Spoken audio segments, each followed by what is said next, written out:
Sosiologi kelompok sosial.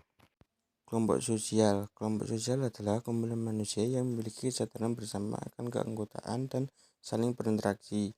Tujuan dibentuknya kelompok sosial adalah untuk mewujudkan penerapan nilai-nilai sosial yang ada dan dibutuhkan dalam suatu struktur sosial pada suatu masyarakat. Proses pembentukan kelompok sosial dibentuk secara alami karena manusia adalah makhluk sosial. Setiap individu memerlukan bantuan individu lainnya guna memenuhi kebutuhan hidupnya. Selain itu, tiap individu memiliki minat atau kepentingan yang berbeda sehingga terbentuklah kelompok dengan minat atau kepentingan yang sama. Selain itu, ada beberapa dorongan yang menjadikan manusia butuh untuk berkelompok. Dorongan tersebut dapat dijabarkan melalui penjelasan di bawah ini. 1. Dorongan untuk bertahan hidup. Salah satu kebutuhan manusia adalah dengan bersosialisasi dengan sesamanya. Hal ini disebabkan oleh kebutuhan manusia untuk saling tolong-menolong. 2. Dorongan untuk meneruskan garis keturunan. Kebutuhan lain manusia yang tidak mungkin dapat dicapai oleh dirinya sendiri adalah memiliki garis keturunan. 3. Dorongan meningkatkan efektivitas dan efisien pekerjaan. Pekerjaan dilakukan seseorang diri, terlebih tanpa pembagian tugas dan manajemen yang baik, tentunya sangat melelahkan.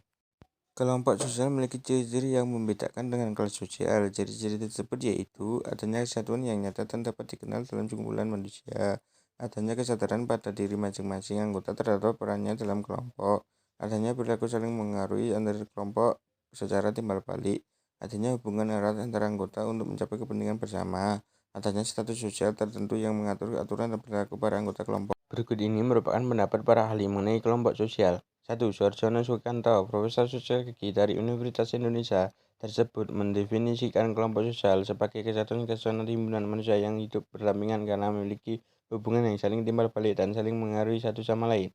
2. George Hummel, sosiologi asal Amerika Serikat, mendefinisikan kelompok sosial sebagai kumpulan individu yang saling berinteraksi, melakukan kegiatan, dan memiliki perasaan yang mendorong untuk membentuk sesuatu yang terorganisir secara menyeluruh dan saling timbal balik.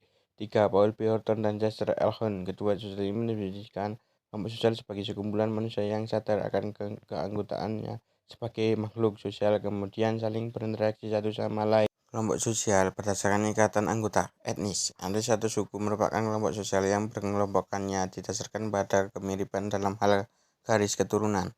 Bangsa merupakan kelompok sosial yang kelompokannya disatukan oleh nasionalisme pada negara. Masyarakat, kelompok sosial jenis ini merupakan kelompok sosial yang cakupannya luas dan ciri-cirinya beragam. Paguyuban merupakan kelompok sosial yang terbentuk karena adanya ikatan batin yang kuat. Komunitas adalah kelompok sosial yang terdiri dari orang-orang yang memiliki kesamaan karakteristik seperti hobi, geografis, profesi, agama, ras, dan lain-lain. Organisasi sosial merupakan kelompok sosial yang memiliki struktur yang jelas. Kelompok sosial dibagi menjadi beberapa klasifikasi yaitu sebagai berikut. 1. Berdasarkan atas cara terbentuknya seperti kelompok semu dan kelompok nyata. 2. Berdasarkan kualitas hubungan antara anggotanya seperti kelompok primer atau hubungan cenderung informal dan kelompok sekunder atau hubungan cenderung formal. 3. Berdasarkan kekuatan ikatan antara anggotanya seperti paguyuban dan patebayan. 4. Berdasarkan pencapaian tujuannya seperti kelompok formal atau mempunyai aturan sendiri dan kelompok informal atau memiliki tujuan bersama namun tidak resmi.